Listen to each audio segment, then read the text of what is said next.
Friends, आप सभी का स्वागत है हमारे अपने YouTube channel special field special study में। आज इस वीडियो में हम बात कर रहे होंगे डीएड स्पेशल एजुकेशन के अंतर्गत एचआई, वीआई और आईडीडी तीनों ट्रेड के फर्स्ट ईयर के पेपर नंबर फर्स्ट की, जो कि आपका सब्जेक्ट रहेगा इंट्रोडक्शन टू डिसेबिलिटीज, यानी कि दिव्यांगता का परिचय।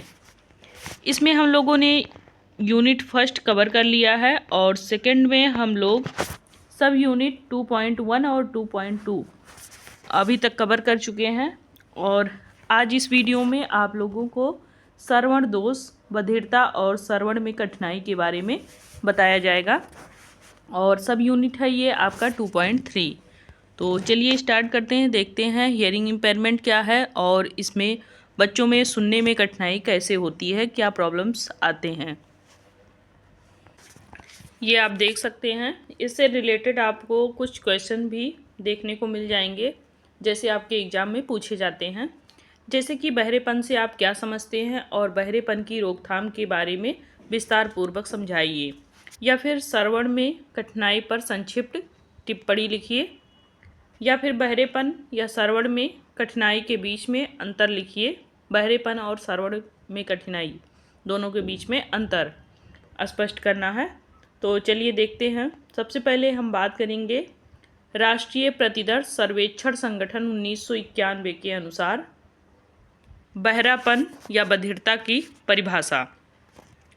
तो श्रवण बाधित या बधिरता उसे कहेंगे जो सामान्य रूप से सामान्य ध्वनियों को सुनने में अक्षम होते हैं।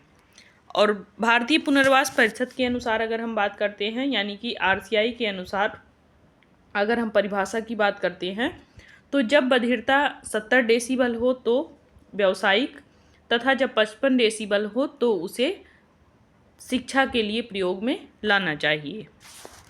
योजना आयोग एवं दिव्यांगजन अधिकार अधिनियम के 1995 के अनुसार बात करेंगे, पीडब्ल्यूडी एक्ट 1995 के अनुसार वह व्यक्ति श्रवण बाधित कहा जाएगा जो 60 डेसिबल या उससे अधिक डेसिबल पर सुनने की क्षमता रखता हो।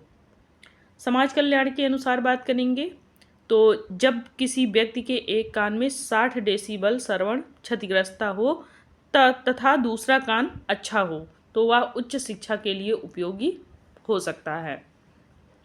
अब इसके कारण की बात करेंगे तो सबसे पहले आता है आनुवांशिक कारण। आनुवांशिक कारण जो होता है, इसमें अगर आप देखेंगे तो जो माता पिता अगर बहरे होते हैं इसमें, तो उनके श्रवण दोष उनके बच्चों में भी देखने को मिलते हैं। यदि अत्यंत निकट जो संबंधी आपस में विवाह करते हैं और उनमें किसी भी प्रकार की ऐसे दोष पाए जा रहे हैं, चाहे बहरेपन का हो, श्रवण दोष हो, तो जन्मजात श्रवण दोष बच्चों में भी देखने को मिल सकता है। या भाई बहनों में ऐसे दोष हैं तो फिर कहीं ना कहीं माता पिता में भी ये दोनों चीज़ें विद्यमान हो सकती हैं, चाहे वो बहरापन हो या फिर वो भाषा में भी कठिनाई हो सकती है, सुनने में भी कठिनाई हो सकती है। ये जीन्स का कहीं ना कहीं इफ़ेक्ट पड़ता है। माता और पिता दोनों में विद्यमान एक अपगामी जीन भी हो सकता है, यानी कि माता पिता में से अगर कोई एक है या फिर माता पिता दोनों हैं तो उसका असर बच्चे पर भी देखने को मिलेगा। माता और पिता में से किसी में भी अगर ये चीज़ है तो बच्चों में देखने को मिल सकता है। लिंग संबंधी जीन्स जो केवल माँ में होता है और केवल पुत्र को ही ये प्रभावित करता है, तो ऐसे बच्चे को भी हो सकता है, लड़की को भी हो सकता है अगर माँ को है। जर्मन खसरा है, तो जैसे कि 1980 में जर्मन खसरा एक महामारी के रूप में फैला हुआ था। देखा गया कि जो गर्भवती माताएं थी इस बीमारी से अगर पीड़ित हुई तो उनकी जो भी संतानें हुई उनको श्रवण दोष देखने को मिला उनमें। तब ये निष्कर्ष निकाला गया कि जर्मन खसरा भी कहीं ना कहीं श्रवण दोष का एक कारण हो सकता है। अब गर्भावस्था में क्षतियुक्तता क्या होती है, तो माँ अगर कोई जहरीली पदार्थ या नशीली पदार्थों का सेवन कर रही हो, उस दौरान भी बच्चे में श्रवण दोष देखने को मिल सकता है। माँ का शराब पीना, अनुचित दवाओं का उपयोग करना बिना डॉक्टर की सलाह के, तो इससे भी बच्चे में बहरापन देखने को मिल सकता है। असुरक्षित प्रसव हो, जैसे कि प्रशिक्षित दाई नर्स ना हो और समय से पहले अगर बच्चे का जन्म हो रहा है तो इससे भी कहीं ना कहीं समस्या देखने को मिलती है। बीमारियां हों या कोई बीमारी हो माँ को, तो उससे भी बच्चे में सर्वर दोष हो सकता है। दुर्घटना हो सर्वर, तो ये भी कहीं ना कहीं इफेक्ट डालेगा। उच्च ध्वनि यानी कि कभी कभी ज़ोर से धमाका हुआ हो, कर्णपटल को ये फाड़ देता हो, तो ऐसे में भी कहीं ना कहीं उच्च ध्वनि जो होता है वो बच्चे को सुनने में समस्या होने लगती है और उच्च ध्वनि पर ही वो सुन पाता है, फिर वो नॉर्मल ध्वनियों को सुनने में अक्षम हो जाता है। आयु का भी यहाँ पे प्रभाव पड़ता है। वृद्धावस्था में आप जानते ही हैं धीरे धीरे सुनने की क्षमता जो होती है वो कम होती जाती है, क्षीण हो जाती है। संतुलित आहार अगर नहीं मिल रहा है तो इससे भी सुनने की क्षमता जो होती है उस पर इफेक्ट पड़ता है। अब बधिरता की रोकथाम की बात करेंगे यहाँ पे, तो प्राथमिक उपाय सबसे पहले क्या होता है कि जन्मजात जो रूबेला सिंड्रोम होता है उसको रोकने के लिए रूबेला के खिलाफ में जो टीका लगवाया जाता है वो लगवाना। गर्भावस्था के समय महिलाओं को स्वस्थ आदतों और शराब और नशीली दवाओं के सेवन से बचने के लिए भी उनको शिक्षा देना। सभी गर्भवती महिलाओं के लिए सुलभ प्रसव पूर्व स्वास्थ्य देखभाल ये सभी जरूरी होते हैं उस टाइम पे। माध्यमिक उपाय की बात करेंगे तो इसमें जो माध्यमिक रोकथाम में लक्षण जागरूकता, जैसे कि किसी बच्चे में अगर कोई भी लक्षण दिखाई दे रहा है, चाहे वो बहरापन का हो या कोई अन्य डिसेबिलिटी का हो, तो वो लक्षण दिखते ही तुरंत उसका उपचार करना।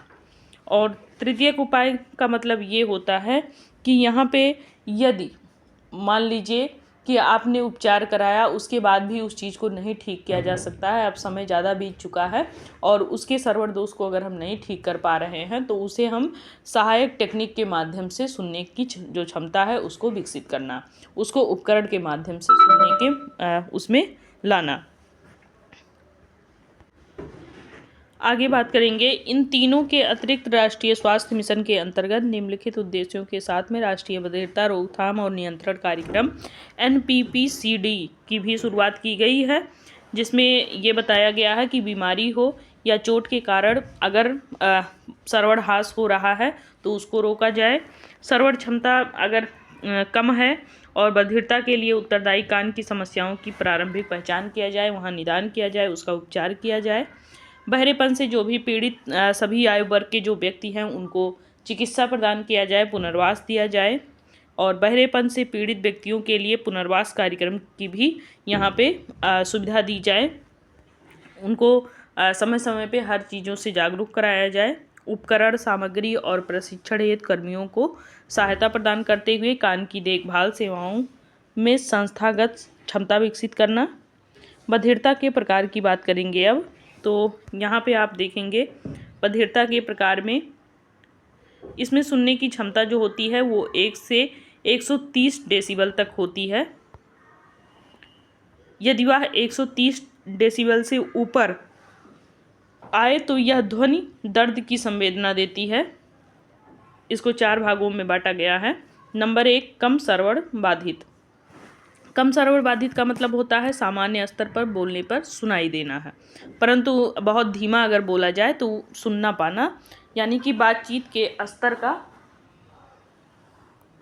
65 dB होता है यहाँ पे सामान्य स्तर।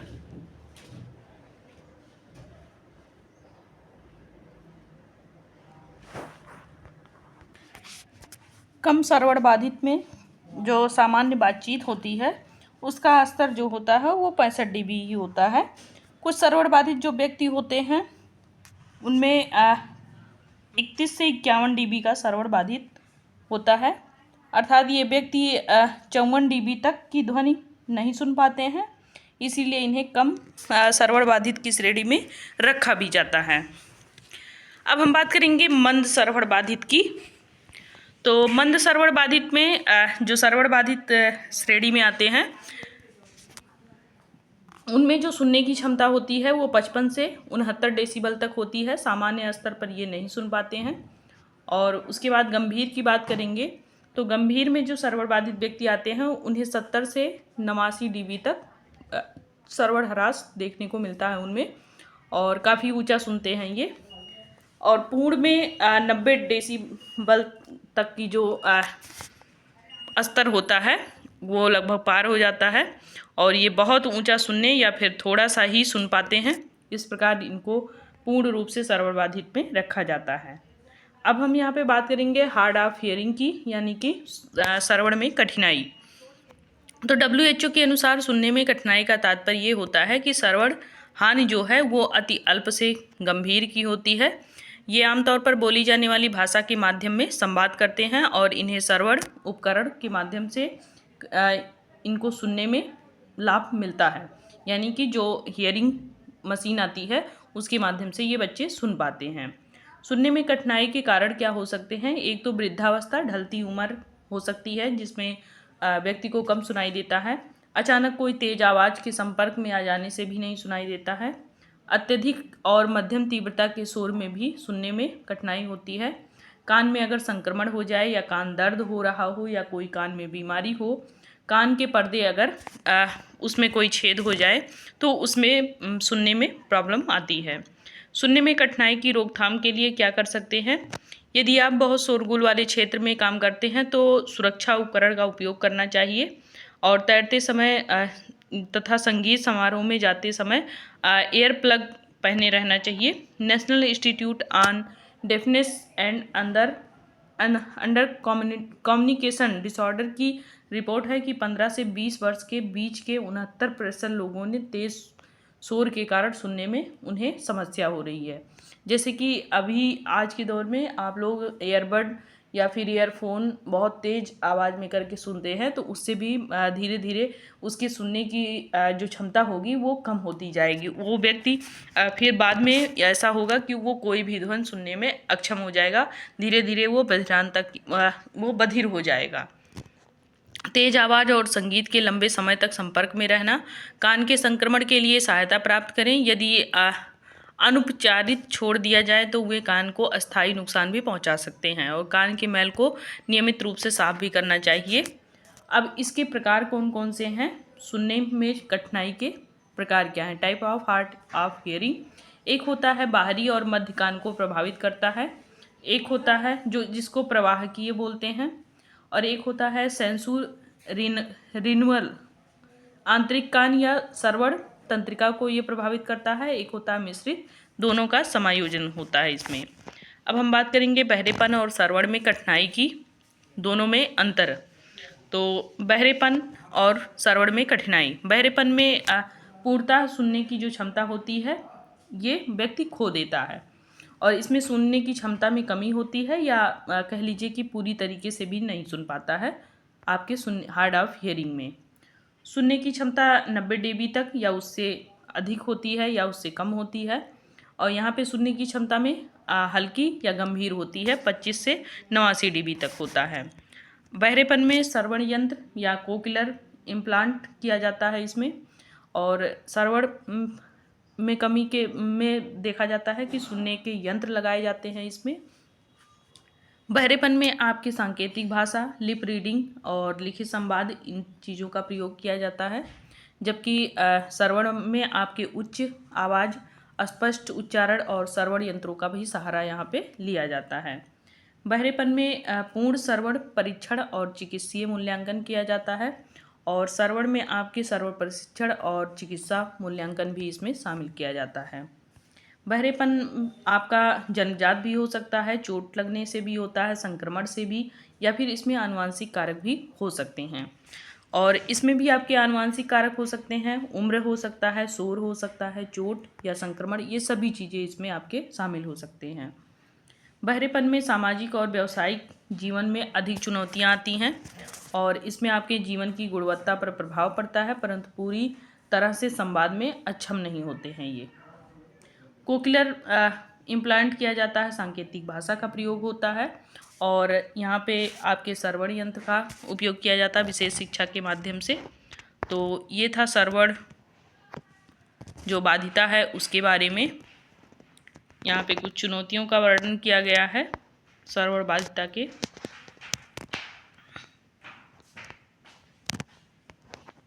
एक बार देख लिया जाए, फिर इसको भी हम लोग कवर कर लेंगे।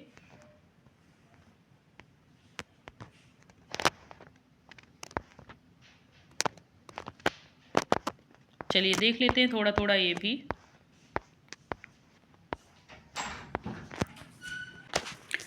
यहाँ पे बात की गई है शैक्षणिक आवश्यकता और चुनौतियों के बारे में।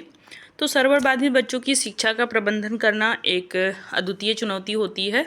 समाज में उनके विकास और एकीकरण को सुनिश्चित करने के लिए विशिष्ट आवश्यकताओं की मांग करता है। इसका उद्देश्य समावेशी शिक्षा प्रदान करना है जो बौद्धिक, सामाजिक और भावनात्मक विकास को बढ़ावा देते हैं और उनकी सर्वण सीमाओं को पूरा करती है। शैक्षिक आवश्यकताएं क्या होती हैं? सबसे पहले तो शीघ्र पहचान किया जाता है और उसके लिए हस्तक्षेप लागू किया जाता है। यहाँ पे ये होता है कि सुनने की क्षमता में अगर कमी पाई जा रही है तो उसकी शीघ्र पहचान की जाए और उसका पता लगते ही उसके हस्तक्षेप के लिए जितना जल्दी हो सके चिकित्सा का माध्यम लिया जाए। संचार कौशल का मतलब ये होता है कि यहाँ पे संचार शिक्षा की आधारशिला होती है जो सर्वण बाधित बच्चे संचार के विभिन्न तरीकों का उपयोग कर सकते हैं, जिसमें आपके अमेरिकी साइन लैंग्वेज शामिल है, दूसरा ओठ पढ़ना होता है और तीसरा होता है मौखिक विधियाँ। विशिष्ट शैक्षणिक कार्यक्रम भी इसमें आपके शामिल होते हैं, जिसमें सर्वण बाधित बच्चों के लिए शैक्षिक कार्यक्रमों के में अक्सर उनकी ज़रूरतों के अनुसार विशेष पाठ्यक्रम इसमें शामिल किए जाते हैं। ये कार्यक्रम मुख्य धारा विषयों के स्कूलों या विशेष संस्थानों का हिस्सा हो सकते हैं। पाठ्यक्रम अनुकूलीय होना चाहिए जिससे बच्चे के सुनने के स्तर, संचार पद्धति और सीखने की गति के आधार पर संशोधनों की अनुमति मिल सके। तकनीकी सहायता इसमें आपके कॉक्लियर प्रत्यारोपण हो सकता है, FM सिस्टम है, इसमें आपके कैप्शनिंग सेवाएं होती हैं और एक दृष्टि सहायताएं होती हैं जिसमें आपके प्रोजेक्टर, क्रियाशील हाइट बोर्ड और दृश्य शिक्षण सामग्री ये सभी इसमें आपके शामिल होते हैं। सहायता सेवाएं भी इसमें आपके शामिल होती हैं, वाक एवं भाषा चिकित्सा भी होती है और सर्वण संबंधी सेवाएं इसमें आपके शामिल है, मनोवैज्ञानिक सेवाएं, व्यावसायिक चिकित्सा, ये सभी चीज़ें इसमें शामिल होती हैं। इसके साथ साथ परिवार की भी भागीदारी इसमें काफ़ी आवश्यक होती है। अब हम सर्वण बाधित बच्चों की शिक्षा के प्रबंधन में चुनौतियों की बात करेंगे। तो चुनौतियां इसमें देखने को मिलेगा कि संचार बाधाएं देखने को मिलती हैं। इसमें भाषा समझने में कठिनाई होती है, अपने द्वारा बोली गई जो भी भाषा होती है उसको भी समझने में और फिर दूसरे द्वारा जो बोला गया भाषा है उसको समझने में कठिनाई महसूस होती है। विशेषज्ञ शिक्षकों की इसमें कमी होती है। एकीकरण बनाम पृथक्करण होता है कि जैसे कि सर्वण बाधित बच्चों को मुख्य धारा से जोड़ने के बजाय उनको अलग कर देना। तकनीकी निर्भरता भी यहाँ पे आपके शामिल है। मान लीजिए कोई बच्चा एकदम नहीं सुन पा रहा है तो कॉक्लियर इम्प्लांट करवाना बहुत ज़रूरी होता है। अगर ऐसा नहीं होता है तो भी बच्चे को सीखने में प्रॉब्लम होगी। सामाजिक और भावनात्मक चुनौतियां भी होती हैं क्योंकि अगर आप इन बच्चों से अटैच नहीं हो पाएंगे तो फिर शायद आप इन बच्चों को किसी भी चीज़ के लिए तैयार भी नहीं कर पाएंगे और समाज में एक तरीके से इनके साथ भेदभाव होगा। तो ये सभी चीज़ें हैं, आप एक बार पढ़ लीजिएगा इन चीज़ों को। तो आपका ये जो है पूरा सब यूनिट ये यहीं पे आपका कंप्लीट होता है। तो आप लोगों को अगर ये PDF चाहिए तो आप हमारे Telegram channel special field special study से जुड़ जाएं और वहाँ पे आप लोग इसका PDF प्राप्त करते हुए इसको पढ़ लीजिएगा एक बार।